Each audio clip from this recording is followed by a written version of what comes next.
Kung gusto mo mangyari, napakasalang kita. Na maging husband and wife tayong dalawa and live happily ever after. Hindi yan ata habol mo eh. Kaya mo ako pinipikon.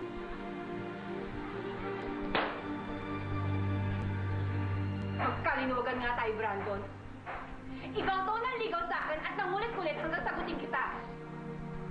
Kaya mo sasabihin sa akin na may gusto akong makuha sa'yo. Dahil from the start, ikaw tong habol na habol sa akin.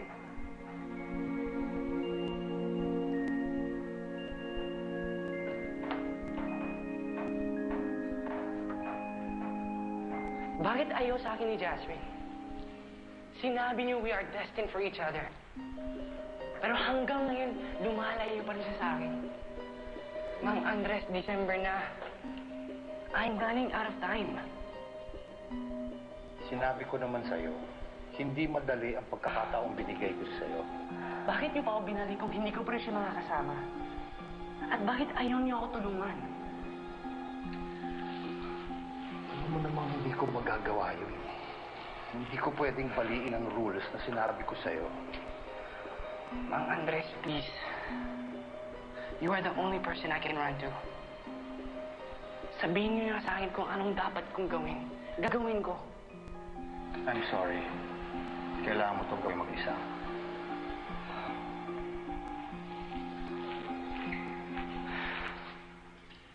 Ikaw naman kasi sisi.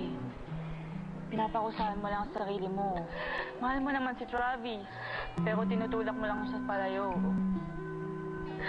Alam mo namang hindi lang sarili ko iniisip ko, diba? Ayoko rin nakasal si Carmel at si Nanay. Pero ikaw ang nasasaktan sa ginagawa mo. Lagi ka na lang malungkot. Iiyak. Kilala mo naman ako, Romeo, diba? Kaya ko to. But still I'm waiting here. I know there's no way. Alam ko na ang dapat kong gawin. Iibahin ko ang nangyari. Hindi na kami pupunta sa restaurant na yun. Hindi ko pababayaan si Jasmine. Hindi ako makikipag-away kay Kuya.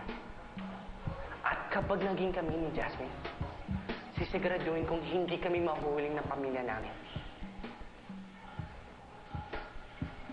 Kapag binago mo ba yan, sa tingin mo ba mababago mong pangyayari? It's better than doing nothing. Hindi mo matatakasan ng destiny. Kaya ko baguhin ang destiny. At kahit kailangan pa kitang kalabanin, gagawin ko.